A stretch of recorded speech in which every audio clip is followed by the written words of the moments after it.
Hey friends, and welcome back to my channel. Today we're taking a look at the new Natasha Denona Mini Nude palette. It's the only mini palette I own from Natasha Denona because the ones I've seen, I believe Sunset was the first one released, then followed by Lila, then Star, and then Nude. I quickly overlooked Nude because the swatches I did with the previous mini palettes didn't impress me much. I know many of you had highly suggested that I check out the Lila mini, but I was like, nah. I saw this and I swatched it in store and I was a little impressed. So today we're filming a demo, we're gonna do some swatches, go over some product details, and get the look done. And with all that said, friends, please keep on watching. If it's your first time here, my name is Licia and welcome to Kinky Sweat, platform where I share all things movement and beauty. If you love everything from eyeshadow, foundation, flexi, bending, body weight exercise, fitness, life, then you've come to the right place. All of my movement adventures you'll see on Instagram just to check out what I do on a daily basis. Yes, I'm not wearing a headband today because I thought,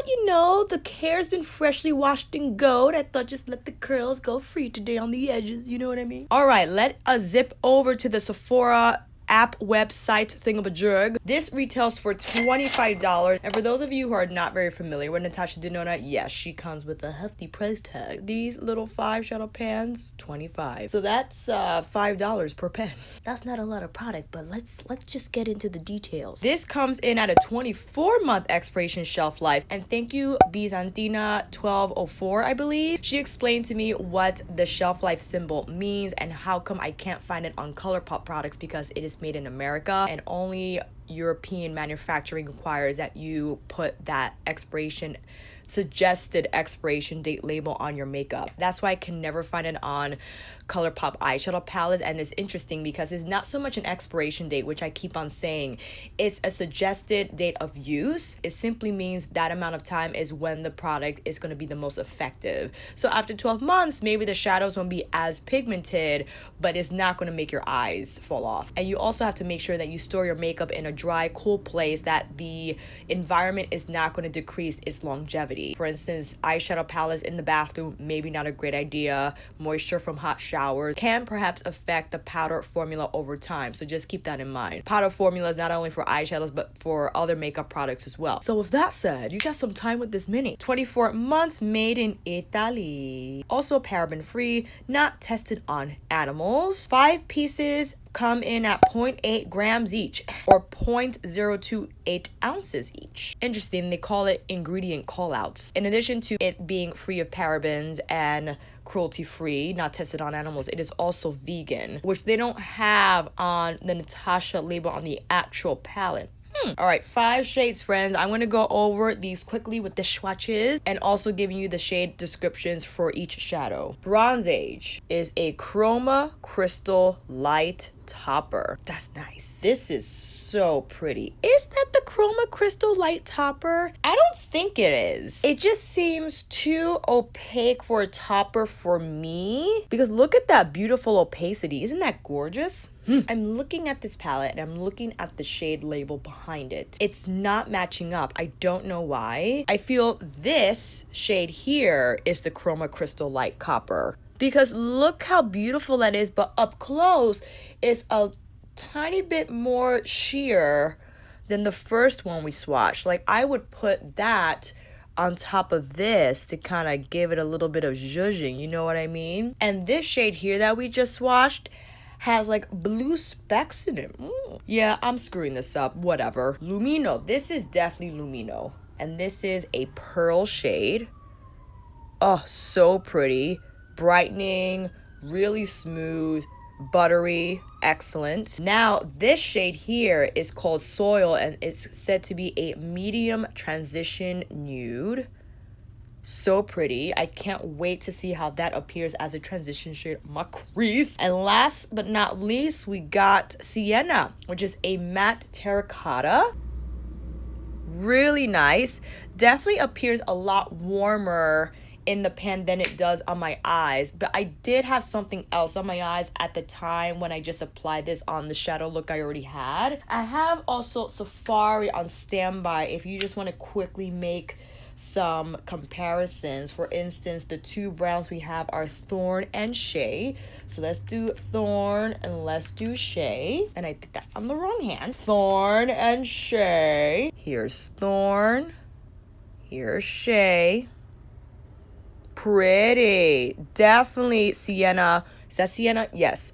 Appears a lot more red from the Mini Nude. And I have the gold palette on standby because she has a shade already existing in the Sunset palette. This one here. I believe this is called Log, but it's called Ignis in Sunset. I forgot what she... This is a lot more actual dark brown for sure. Now in terms of this shade, there are a lot of nude shades that I feel are similar to soils. For instance, sandstone and teak could be very similar. So here it is. Oh, interesting. That appears a lot more peachy beige than these two. And the only other beige shade we got in here in gold, Aria, which I think is maybe the closest matching one to the shade in Mini Nude. Perhaps. This still is a lot warmer than that. This is a lot more neutral in shade. All right, so there also are a few comparisons that I just wanted to show you guys in case you were wondering how the other shades matched up from her bigger palette to the Mini Nude. And since we have all product details and swatches out of the way, you know what time it is.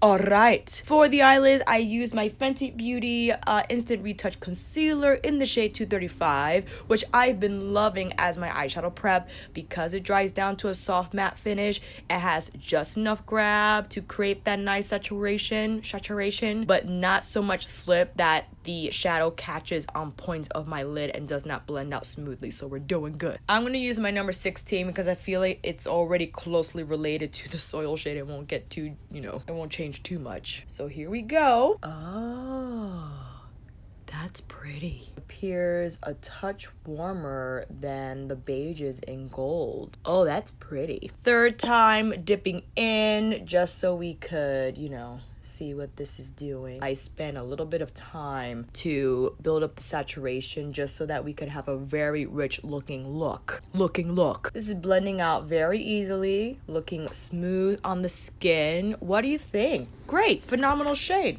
Done. Now we're gonna go in my Wayne Goss number 4. Definitely in now with Sienna. Let's see how that goes. I'm gonna take a little bit on the brush, tap it off, and start punching that to the outer V of my lid. All right, we got some color there real fast, man.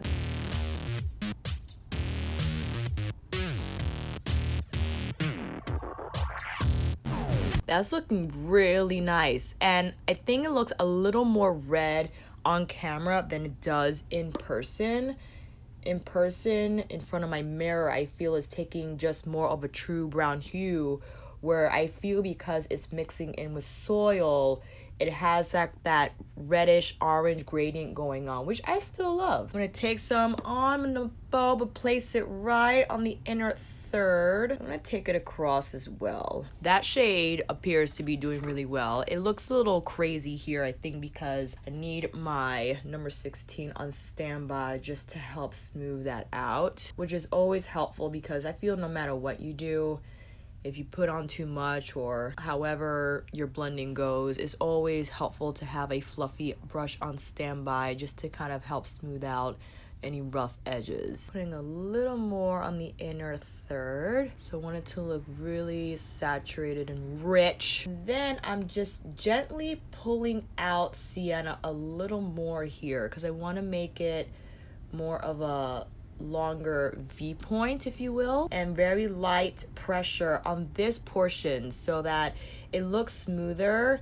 I'm not adding any more eyeshadow, but I'm making sure the pressure is light so I don't over manipulate the eyeshadow. And again, we got the 16 on standby so that whatever finessing we need to do, we'll be able to do it. Grabbing my Sonia Builder Pro, same shade Sienna, but down the lower lash line. I think this is actually a very versatile palette Yes, not so much in the color scheme because you're only getting 5 shades, but in terms of the degree of eye looks you can create, just with Soil, that beige transition shade, you can create a really nice soft daily look and just pop on one of those metallic shades on the lid and be done. If you want a little more smoke, then maybe you'll just place the sienna shade on your lash line. Really wanted to smoke it up, you could build this shade like whoa. Like already I feel this is pretty smoky. Don't know if that's smoky enough for you if you wanted to wear this out for evening. I think it is. I think you could really build it up with this shade to be ultra smoky and it still will appear like that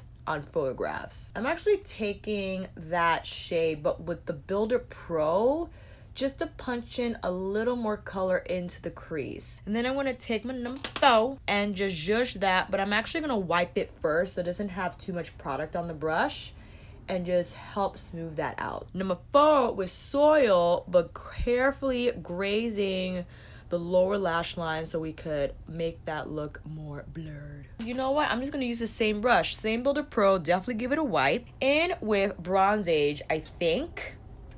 Let's see how that applies dry. Got my Max Fix on standby, always. Place that on. Oh, that's not bad.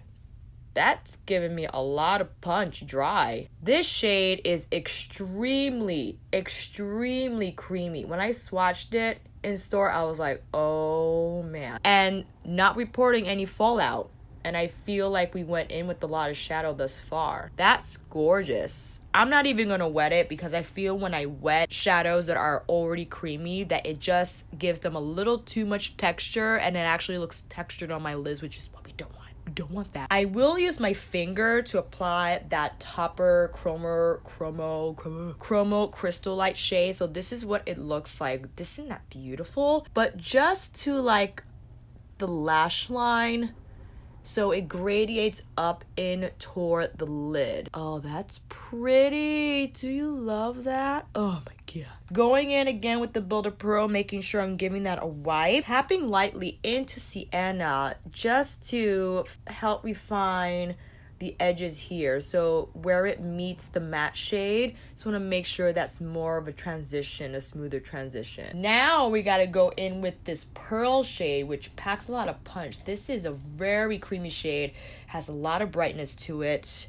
Lumino right here. I'm going to use my Sonia Pencil Pro to place that on the inner corner of my eye. So pretty. And sometimes when I see loose pigments just kind of buzzing around, I'll use my fingers to carefully press them into the skin just so that they adhere better and they don't fly around. I'm also taking just a fluffy under eye brush, whatever I could find first. Well, if I could find something. My Beautylish and Chikuhodo brush, I'm just using the bristles to brush up because I did get a little bit of Lumino on the bridge of my nose, so I'll just make sure that doesn't stay. And if you want, you could place like, let's see, the Bronze Age, for instance. I'm going to take it a little bit on my Builder Pro and just carefully pull it between Lumino and Sienna just to give the lash line a little more of a metallic look. And just help zhuzhing the inner corner because I want this to look more smooth and gradient-like. All right, friends, I'm gonna pop on some mascara, of course do the other eye, and I'll be right back.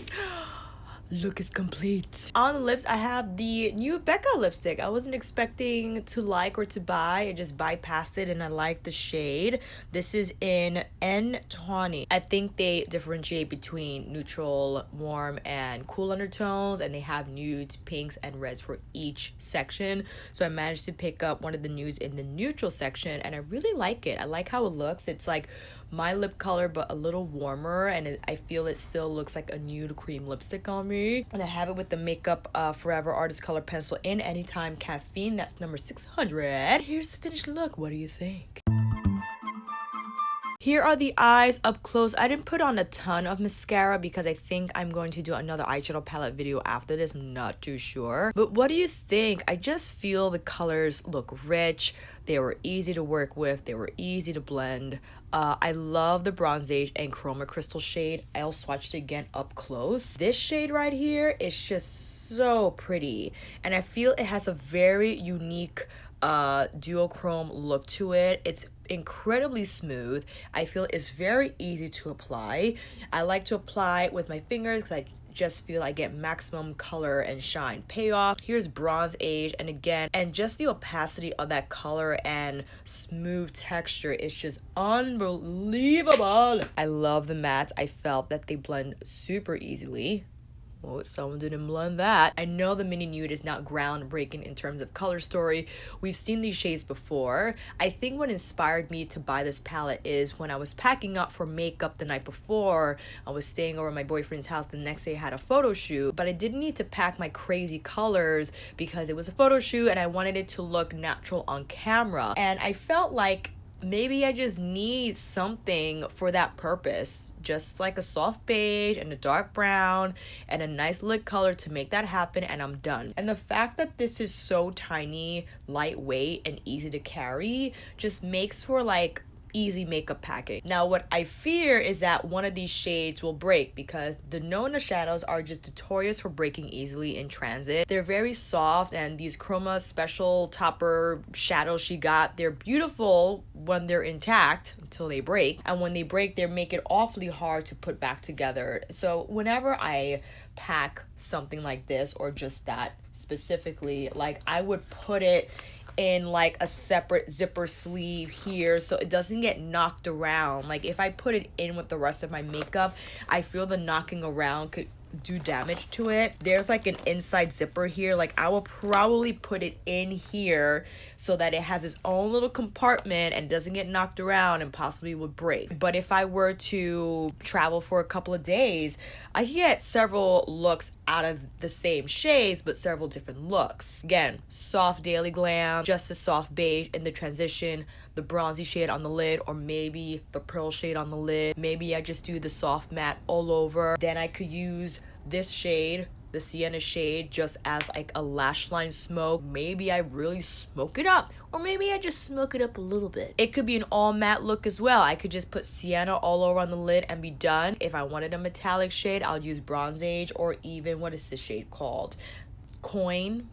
I don't know if I'm pronouncing that right. So again, despite it just being a neutral mini palette, I feel you could achieve several looks. I feel like you have a good foundation of different finishes to create several looks with. Now, I just went in with my Halo Smoky Eye because that's what I would usually do every day. But if I wanted to tone it down, I could, and it'll still look really beautiful because this soil shade has some richness to it. I feel it's really great. It doesn't just disappear on the lid. If you are darker skin tone than me, let me know if you have Mini Nude and how soil shows up on you, if it does, or even just a lash line smoke, but do let me know. No fallout except for the luminous shade that I feel I just overloaded my brush and the leftover particles fell on my face. Now it's just my fault. But the mattes didn't get any fallout from the mattes, didn't get any fallout from Bronze Age or the Chromo Crystal Topper shade. I think this is a solid mini for 25 bucks, and that is very expensive for just 5 mini eyeshadow pans. But it is Natasha Denona. She is known for having very expensive eyeshadows, but I think it's a great way to buy something from her and it not be a huge investment if you wanted to purchase one of her bigger pan palettes. The gold palette, I think this is like 120 something, and it's a lot of shadow. If you're not into this, like if you know you're not going to use all these shadows and you're not super into makeup like that, then the Mini Nudes I feel are a great way to experience Natasha Denona shadows without breaking the bank. And not to say that $25 for this little thing is not breaking the bank. If you don't have it, you don't have it, but definitely better than 120 something. And the quality is outstanding. Yes, sometimes it's hit or miss with the minis or even with some of her palettes, or I'm not sure how the singles are or the 5 pan palettes are, but I think this is solid across the board, again, in terms of performance, color story, and overall shadow palettes ability. Let me know if you picked up the Mini Nude or any other mini palettes from Natasha Denona, and we'll take it from there. And that, my friends, is a wrap. Thank you all so much for watching. I hope this video helped, and if you like this video, please give it a thumbs up and subscribe to my channel. And until then, I'll see you on here again with another chit chat, tutorial, demo, or review. Take care, and I'll see you again soon.